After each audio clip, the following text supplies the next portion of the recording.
Hello friends, आज की class में देखेंगे डीएलएड तृतीय सेमेस्टर विज्ञान विषय के अतिलघुत्तरीय प्रश्नों को 2016 से 2024 तक अभी तक जितने भी प्रश्न पूछे जा रहे हैं लगातार उन सभी प्रश्नों को मैं इसी वीडियो में कंप्लीट कर दूंगा। तो बने रहिए लास्ट तक। आइए वीडियो को हम स्टार्ट करते हैं।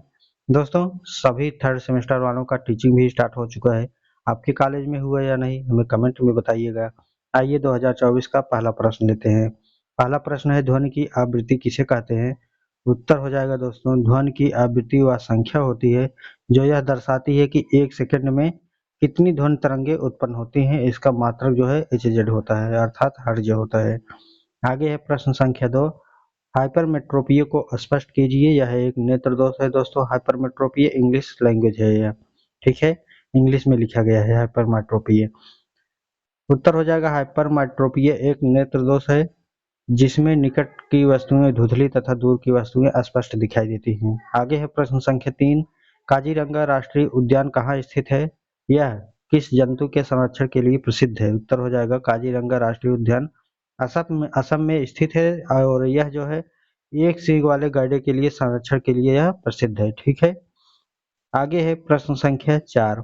मधुमेह रोगी के 4 लक्षणों का उल्लेख कीजिए। तो जो मधुमेह रोगी होते हैं दोस्तों उनके 4 लक्षण आपको दिखाई देंगे। पहला होगा बार बार उनको प्यास लगेगा, बार बार मूत्र त्याग करने जाएंगे और वजन कम होता जाएगा उन लोगों का और थकान महसूस होने लगेगी। और आगे है दोस्तों प्रश्न संख्या 5। खनिज क्या है? तो खनिज दोस्तों क्या है कि जमीन के नीचे से निकाली जाती है, ठीक है। खनिज वे पदार्थ और ठोस पदार्थ होते हैं जो पृथ्वी की सतह से प्राप्त होते हैं और विभिन्न औद्योगिक कार्यों के लिए उपयोग किए जाते हैं। आगे है प्रश्न संख्या 6। एथीन तथा एसीटिलीन का सूत्र लिखिए। तो उत्तर हो जाएगा, एथीन का रासायनिक सूत्र C2H4 होता है और एसीटिलीन का रासायनिक सूत्र जो होता है वह होता है C2H2 होता है। 2023 का प्रश्न लेते हैं। 2023 का प्रश्न संख्या 7 है। ऊष्मा संचरण की 3 विधियां लिखिए। तो उत्तर हो जाएगा, ऊष्मा संचरण की 3 विधियां हैं। पहला है चालन, दूसरा है संवहन, तीसरा है विकिरण। आगे है प्रश्न संख्या 8। रेगिस्तान का जहाज किसे कहा जाता है? तो उत्तर हो जाएगा, ऊंट को रेगिस्तान का जहाज कहा जाता है क्योंकि यह बिना पानी के लंबे समय तक जीवित रह सकते हैं, ठीक है। ऊंट क्या है कि उनको जो है इसलिए जहाज कहा जाता है दोस्तों क्योंकि वो उनके अंदर जो है पानी एकत्र करने का एक सोर्स होता है दोस्तों। वो इकट्ठा कर लेते हैं, जो कुबर होता है ना वहाँ पर पानी जो है इकट्ठा रहता है और वहाँ पर खाद्य सामग्री जो भी होता है दोस्तों उनके पास वसा वहाँ पर जमा होता है और बाद में वो उन्हीं वसा से जो है जीवित रहते हैं, ठीक है। तो बहुत दिनों तक, हफ्ते हफ्ते तक पानी भी नहीं पीते हैं, उन्हीं से काम चलता जाता है, ठीक है। क्योंकि रेगिस्तान में दोस्तों कोई भी वहाँ पर ज़्यादातर पेड़ भी नहीं मिलेंगे और वहाँ पर पानी भी कमी होती है और वहाँ पर पंजे जो है चौड़े होते हैं क्योंकि दोस्तों रेगिस्तान है तो वहाँ पर धंसेगी जमीन, इसलिए चौड़ा होता है। तो इन सभी को आप लिख सकते हैं रेगिस्तान के जहाज में। आगे है प्रश्न संख्या 9। खाने का सोडा और धावन सोडा का रासायनिक सूत्र लिखिए। तो उत्तर हो जाएगा, खाने का सोडा होता है NaHCO3 और धावन सोडा का होता है Na2CO3। आगे है प्रश्न संख्या 10।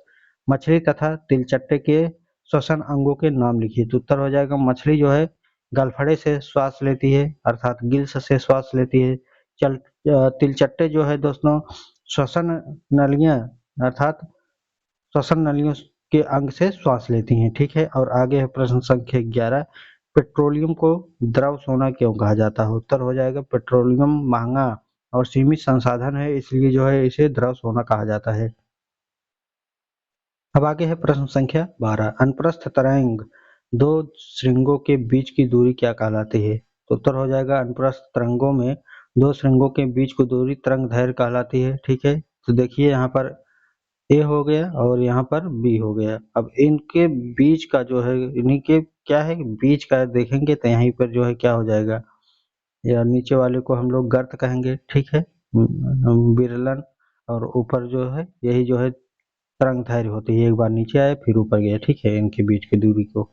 अब आगे है 2022 का पहला प्रश्न, ठीक है। 2022 का प्रश्न संख्या 13 है। तालाब के एक बूंद पानी में सूक्ष्मदर्शी से देखे जाने वाले किन्हीं 4 सूक्ष्म जीवों के नाम लिखिए। तो उत्तर हो जाएगा पैरामीशियम, अमीबा, कवक, प्रोटोजोआ।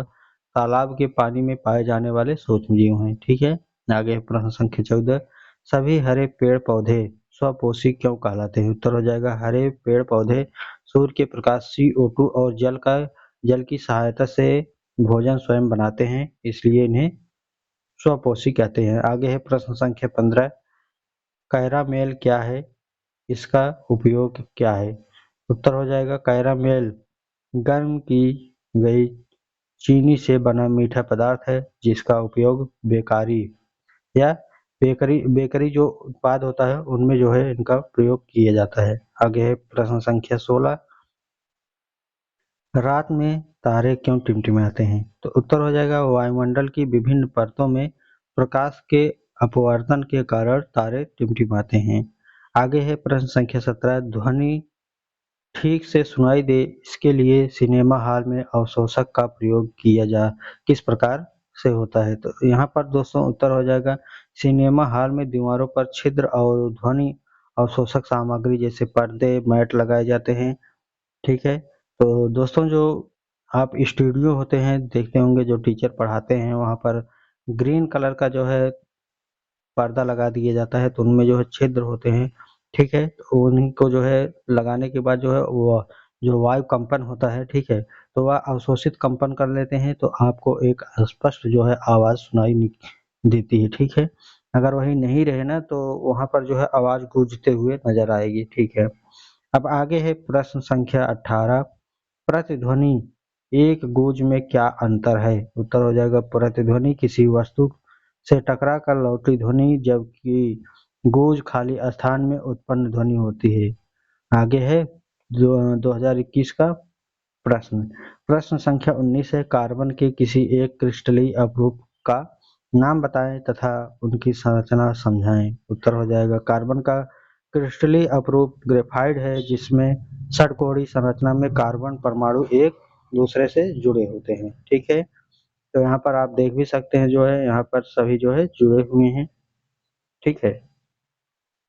अब आगे देखेंगे दोस्तों, आगे है कुछ इस तरह से आप चित्र बना सकते हैं। प्रश्न संख्या 20 है, शरीर में इंसुलिन की कमी होने पर क्या प्रभाव परिलक्षित होता है? तो उत्तर हो जाएगा शरीर में इंसुलिन की कमी से रक्त में ग्लूकोज की मात्रा बढ़ जाती है, जिससे डायबिटीज हो जाती है।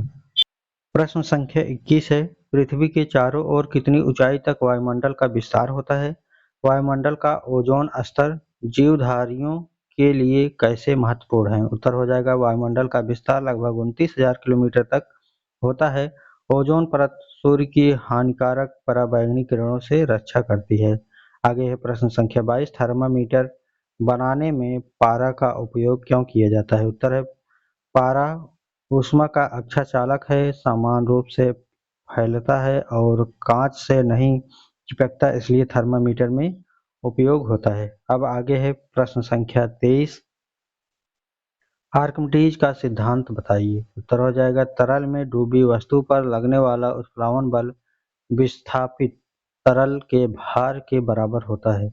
आगे है प्रश्न संख्या 24, जनसंचार के क्षेत्र में विज्ञान और प्रौद्योगिकी का महत्व समझाइए। उत्तर हो जाएगा विज्ञान और तकनीकी के मौसम पूर्वानुमान, इंटरनेट द्वारा जानकारी साझा करना और सिमुलेशन से जटिल अवधारणाओं की प्रस्तुति संभव होती है। 2020 का प्रश्न लेते हैं। प्रश्न संख्या 25 है, फ्लोरीन किसे कहते हैं? तो उत्तर हो जाएगा फ्लोरीन कार्बन का एक क्रिस्टलीय अपरूप है, जिसमें परमाणु पंचभुजाकार या षटकोणीय संरचना में होते हैं, जो पिंजरे जैसे रूप बनाते हैं। दोस्तों वीडियो को शेयर करते चलिएगा, पहली बार आए तो सब्सक्राइब कर लीजिएगा। आइए प्रश्न संख्या 26 है, परावर्तन के नियम लिखिए। उत्तर हो जाएगा परिवर्तन कोण आपतन कोण के बराबर होता है। आपतित किरण, परावर्तित किरण तथा अभिलंब एक ही तल पर होते हैं। ठीक है। तो यहाँ पर आप देख सकते हैं प्रकाश का परावर्तन क्या होता है दोस्तों, ये है आपतित किरण। आपतित मतलब जो प्रकाश आप ऊपर से आ रहा है, ठीक है, ये दर्पण पर जब पड़ेगा तो जिस एंगल पर जो है यहाँ पर आपका पड़ेगा, ठीक है, अभिलंब एक सीधी रेखा होती है। ठीक है। अभिलंब क्या होती है? एक सीधी रेखा होती है। अब आप तिरछा करके जो है जब आपतित किरण मतलब आप प्रकाश की किरण को जब इस दर्पण पर डालेंगे तो जितना अंश का कोण यहाँ पर बनाएगा, ठीक है, या इस तरफ या इस तरफ, दोनों तरफ मतलब जितना अंश का कोण बनेगा उसी तरफ से अभिलंब से इस तरफ से जो है उतना ही कोण आपको निकलता हुआ नजर आएगा। अगर यहाँ 40 है तो यहाँ भी 40 होगा, यहाँ 60 है तो यहाँ भी 60 होगा। ठीक है, अब आगे देखते हैं। आगे है प्रश्न संख्या 27। जीवाणु द्वारा फैलने वाले दो रोगों के नाम लिखिए। तो दो रोग हो जाएंगे दोस्तों, पहला हो जाएगा हैजा और दूसरा हो जाएगा क्षय रोग। आगे है प्रश्न संख्या 28। किस शिरा में शुद्ध रुधिर पाया जाता है? उत्तर हो जाएगा फुफ्फुस शिरा में शुद्ध रक्त पाया जाता है जो फेफड़े से हृदय तक जाता है। आगे है प्रश्न संख्या 29। पौधों में पाई जाने वाली जड़ों के नाम लिखो। तो उत्तर हो जाएगा पौधों में मूसला जड़, रेशेदार जड़ और साहसिक जड़ पाई जाती है। आगे है प्रश्न संख्या 30। प्राकृतिक के कठोरतम पदार्थ का नाम लिखो। तो उत्तर हो जाएगा प्राकृतिक का सबसे कठोरतम पदार्थ हीरा होता है। ठीक है, आइए 2019 का प्रश्न लेते हैं। 2019 का प्रश्न संख्या 31 है। वायुमंडल में कार्बन ऑक्साइड की मात्रा बढ़ने पर क्या होता है? उत्तर हो जाएगा CO2 की मात्रा बढ़ने से ग्लोबल वार्मिंग, महासागरों का अम्लीकरण, वायु प्रदूषण, पारिस्थितिकी तंत्र में असंतुलन और खाद्य सुरक्षा पर खतरा उत्पन्न होता है। प्रश्न संख्या 32 है। जड़ किसे कहते हैं? पौधों में पाई जाने वाली जड़ें कितने प्रकार की होती हैं? उत्तर है जड़ पौधे का वह भाग होता है जो मिट्टी से जल व खनिज अवशोषित करता है। यह दो प्रकार की होती है, पहला है मूसला जल, दूसरा है रेशेदार जड़। प्रश्न संख्या 33 है। कैंची किस प्रकार का उत्तोलक है? तो उत्तर हो जाएगा कैंची जो है दोस्तों प्रथम श्रेणी का उत्तोलक है जिसमें आलंब मध्य में होता है। प्रयास और भार जो है दोनों के विपरीत कोने पर अर्थात छोर पर होता है। ठीक है, उत्तोलक के अगर प्रकार की बात करें दोस्तों तो यहाँ पर प्रथम प्रकार के उत्तोलक में आपको नजर आएंगे दोस्तों यहाँ पर भार, आलंब, आयास। यहाँ पर कैंची हो जाएगी प्रथम उत्तोलक, पिलास हो जाएगा, कील उखाड़ने वाली मशीन हो जाएगी, और क्या हो जाएगा नल जो है वो भी जो है प्रथम श्रेणी के उत्तोलक है, और हैंडपंप आ जाएंगे इसी में। ठीक है, झूला झूलने वाला इसी में आ जाएगा। और द्वितीय वर्ग में सरौता हो जाएगा, नींबू निचोड़ने की मशीन हो जाएगा, और एक पहिए कूड़ा धोने वाली गाड़ी हो जाएगा। इनमें से एक नंबर पक्का रहता है, आता ही आता है। ठीक है, तृतीय वर्ग में चिमटा आ जाएगा, पेचकस आ जाएगा, नेल कटर आ जाएगा, और किसान का हल आ जाएगा। अब आगे है प्रश्न संख्या 34। पॉलीथीन बहुलक के दो उपयोग लिखिए। तो उत्तर हो जाएगा प्लास्टिक की थैलियों और पैकेजिंग में, और दूसरा है प्लास्टिक की बोतलों जैसे पानी, दूध या डिटर्जेंट की बोतल में पॉलीथीन का उपयोग होता है। ठीक है, और आगे है प्रश्न संख्या 35। दूरदृष्टि दोष दूर करने के लिए चश्मे और उनका लेंस प्रयोग करते हैं। तो कहाँ पर होता है दूरदृष्टि दोष दूर करने के लिए? उत्तल लेंस अर्थात कॉन्वेक्स लेंस का प्रयोग किया जाता है जो प्रकाश किरणों को केंद्रित करता है। ठीक है, जब प्रकाश की किरण आती है तो उसको एक तरफ इकट्ठा करके आपके आंखों तक भेजती है वो लेंस, तो आपको अच्छे से दिखाई देती है। ठीक है, दूरदृष्टि दोष वालों को। अब आगे है दोस्तों प्रश्न संख्या 36। कौन सा जंतु मरुस्थलीय वातावरण के लिए अधिक उपयुक्त है और क्यों है? उत्तर हो जाएगा ऊंट मरुस्थलीय जीवन के लिए सबसे उपयुक्त, क्योंकि उनके शरीर में वैसा कुबड़ होता है जिनसे वह बिना पानी के लंबे समय तक जीवित रह सकते हैं, और उनके पैर, पलकें व नाक रेत से सुरक्षा देते हैं। ठीक है, 2018 का प्रश्न लेते हैं। दोस्तों वीडियो को शेयर करते चलिए, पहली बार आए हैं तो सब्सक्राइब कर लीजिएगा। आइए प्रश्न संख्या 37 है। रेगिस्तान का जहाज किसे कहते हैं? उत्तर है ऊंट को रेगिस्तान का जहाज कहा जाता है क्योंकि इसके पैर गद्देदार होते हैं और यह बिना पानी के लंबे समय तक जीवित रह सकते हैं। आगे है प्रश्न संख्या 38। जीवाणुओं से प्राप्त होने वाली दो प्रतिजैविक एंटीबायोटिक दवाओं के नाम लिखिए। तो उत्तर हो जाएगा पेनिसिलिन और एरिथ्रोमाइसिन जीवाणुओं से प्राप्त होने वाली दो प्रमुख एंटीबायोटिक दवाएं हैं। ठीक है, आगे है प्रश्न संख्या 39। आदर्श रक्त दाब कितनी होती है? और रक्त दाब मापक यंत्र का नाम लिखिए। तो उत्तर हो जाएगा आदर्श रक्त दाब जो है 120/80 mmHg होता है और इसे मापने के लिए फिग्मोमैनोमीटर यंत्र का उपयोग किया जाता है। अब आगे है प्रश्न संख्या 40। मनुष्य की श्रवण क्षमता किस आवृत्ति तक सुग्राह्य है? उत्तर हो जाएगा मनुष्य की श्रवण क्षमता 20 हर्ट्ज से 20,000 हर्ट्ज तक होती है। आगे है प्रश्न संख्या 41। क्या कारण है कि किसी गुब्बारे को उनमें वायु में हल्की गैस भरकर छोड़ने पर वह ऊपर उठने लगता है? उत्तर हो जाएगा जब गुब्बारे में हल्की गैस जैसे हीलियम भरी जाती है तो उनका जो है घनत्व क्या होता है, वायु से कम हो जाता है, ठीक है, और जिससे वह ऊपर उठने लगता है। तो गुब्बारे में जब हीलियम गैस भरी जाती है तो वह वायु से भी हल्की होती है, तो वह जो है उसका घनत्व क्या होता है, कम हो जाता है, तो वह ऊपर उठने लगता है, ठीक है। अब आगे है प्रश्न संख्या 42। निकट दृष्टि दोष दूर करने के लिए चश्मे में कौन सा लेंस का प्रयोग किया जाता है? निकट दृष्टि दोष है तो जहां पर दोष होता है दोस्तों वह स्पष्ट दिखाई देता है, ठीक है। निकट दृष्टि दोष को सुधारने के लिए अवतल लेंस का प्रयोग किया जाता है। अब आगे देखेंगे 2017 का प्रश्न, ठीक है दोस्तों। प्रश्न संख्या 43 लेंगे। सभी दोस्तों से रिक्वेस्ट है प्लीज वीडियो को शेयर करते चलिएगा, पहली बार आए तो सब्सक्राइब कर लीजिएगा। आइए आगे देखते हैं। प्रश्न संख्या 43 है, रसोई घर में प्रयोग होने वाले द्रवित पेट्रोलियम गैस के रिसाव का पता लगाने के लिए उनमें मिलाए जाने वाले पदार्थ का नाम लिखिए। तो जो एलपीजी होता है दोस्तों, जो पेट्रोलियम होता है, उनमें जो है अगर रसोई घर में जो सिलेंडर आता है अगर उसमें मार्केप्टान मिलाए जाते हैं, क्योंकि दोस्तों वह जो है थोड़ा सा गंध देते हैं और उससे जो है स्पष्ट हो जाते हैं कि हाँ गैस लीकेज हो रहे हैं, नहीं तो पता नहीं लगेगा और कब ब्लास्ट कर जाएगा या कब आग लग जाएगी उसमें पता नहीं चलेगा, ठीक है। उनमें इसीलिए मिलाया जाता है ताकि जो है पता चलता रहे कि हाँ गैस लीक हो रहा है या नहीं हो रहा है। तो उत्तर हो जाएगा रसोई घर में होने वाले द्रवित पेट्रोलियम गैस के रिसाव का पता लगाने के लिए उनमें मिलाए जाने वाले पदार्थ का नाम है एथिल मर्केप्टान कहते हैं, ठीक है।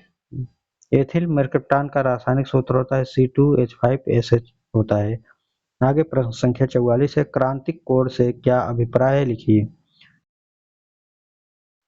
उत्तर है जब कोई प्रकाश की किरण सघन माध्यम से विरल माध्यम में प्रवेश करती है तब सघन माध्यम में आपतन कोण का वह मान जिसके लिए अपवर्तन कोण का मान 90 अंश होता है क्रांतिक कोण कहलाता है, ठीक है।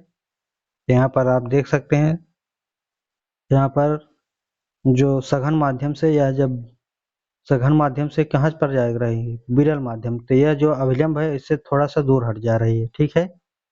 अब आगे है प्रश्न संख्या 45। संतृप्त एवं असंतृप्त हाइड्रोकार्बन के मुख्य अंतर लिखिए। तो उत्तर हो जाएगा संतृप्त और असंतृप्त हाइड्रोकार्बन के मुख्य अंतर। तो संतृप्त हाइड्रोकार्बन में परमाणुओं में सहसंयोजक बंध होते हैं जबकि असंतृप्त हाइड्रोकार्बन में कम से कम द्विसंयोजक या त्रिसंयोजक बंध होते हैं। आगे है प्रश्न संख्या 46। किन्हीं दो खाने वाले अर्थात सब्जी के रूप में प्रयोग किए जाने वाले कवक का नाम लिखिए। तो उत्तर हो जाएगा खाने योग्य कवक के नाम है, पहला है सफेद मशरूम, दूसरा है अगैरिस। प्रश्न संख्या 47 है, वर्ण विशेषण क्या है, लिखिए। तो सूर्य का प्रकाश या अन्य किसी स्रोत का श्वेत प्रकाश 7 रंगों से मिलकर बना है। प्रकाश के श्वेत किरण को विभिन्न रंगों में विभक्त होने की क्रिया को वर्ण विक्षेपण कहते हैं। अब आगे है प्रश्न संख्या 48। दाब का एसआई मात्रक लिखिए। तो दाब का एसआई मात्रक पास्कल होता है जिसे हम पीए से प्रदर्शित करते हैं। आगे 2016 का प्रश्न लेते हैं। प्रश्न संख्या 49 है, यांत्रिक ऊर्जा किसे कहते हैं, सूत्र लिखिए। तो उत्तर हो जाएगा यांत्रिक ऊर्जा किसी वस्तु पर किए गए कार्य को यांत्रिक ऊर्जा कहते हैं। यह गतिज ऊर्जा और स्थितिज ऊर्जा का योग होता है। सूत्र होता है यांत्रिक ऊर्जा का 1/2 mv² प्लस mgh होता है। अब आगे प्रश्न संख्या 50 है, प्रतिध्वनि सुनाई देने के लिए ध्वनि उत्पादक और परावर्तक तल के बीच की न्यूनतम दूरी कितनी होनी चाहिए। उत्तर हो जाएगा प्रतिध्वनि सुनाई देने के लिए ध्वनि उत्पादक और परावर्तक तल के बीच की न्यूनतम दूरी 17 मीटर अर्थात 16.6 मीटर होनी चाहिए। अब प्रश्न संख्या 51 है, शिराएं क्या है, इनका मुख्य कार्य क्या है। उत्तर हो जाएगा शिराएं रक्त को शरीर के विभिन्न अंगों से हृदय तक पहुंचती है। शिराओं में अशुद्ध रक्त प्रवाहित होता है जिसमें कार्बन डाइऑक्साइड की मात्रा अधिक और ऑक्सीजन की मात्रा कम होती है। अब आगे है प्रश्न संख्या 52, प्रतिवर्ती क्रिया का कोई दो उदाहरण लिखिए। उत्तर हो जाएगा प्रतिवर्ती क्रिया वे क्रिया होती हैं जो मस्तिष्क के आदेश के बिना होती हैं। उदाहरण छींकना, खांसना, ये मस्तिष्क का काम नहीं है। ठीक है दोस्तों। आगे है प्रश्न संख्या 53, नवीकरणीय ऊर्जा किसे कहते हैं, लिखिए। तो उत्तर हो जाएगा नवीकरणीय ऊर्जा वह ऊर्जा का स्रोत है जो प्रकृति में निरंतर उत्पन्न होते रहते हैं और कभी भी समाप्त नहीं होते हैं। जैसे सौर ऊर्जा हो गया, वायु ऊर्जा हो गया, जल ऊर्जा हो गया, इन सभी का जो दोस्तों इन सभी का प्रयोग करके आप ऊर्जा का बना सकते हैं, ऊर्जा बना सकते हैं और यह जल्दी समाप्त नहीं होती है। ठीक है। आगे है प्रश्न संख्या 54, रासायनिक परिवर्तन किसे कहते हैं, लिखिए। तो उत्तर हो जाएगा रासायनिक परिवर्तन वह परिवर्तन है जिसमें नए पदार्थ बनते हैं और पूर्व पदार्थों को पुनः प्राप्त नहीं किया जा सकता। उदाहरण लोहे पर जंग लगना, दूध से दही बनना। ठीक है। जो एक बार बन गया उसको आप दोबारा प्राप्त नहीं कर पाएंगे। तो दोस्तों यह 2016 से 2024 तक सभी का हमने अतलेगोत्री करा दिया है। आपको पीडीएफ चाहिए टेलीग्राम ज्वाइन कर लीजिएगा, वहाँ पर पीडीएफ मिलता रहता है। आप सभी से रिक्वेस्ट है वीडियो को शेयर कर दीजिएगा, अगर पहली बार आए तो सब्सक्राइब कर दीजिएगा। चलिए दोस्तों मिलते हैं नेक्स्ट वीडियो में, तब तक के लिए बहुत बहुत धन्यवाद, नमस्कार, थैंक यू।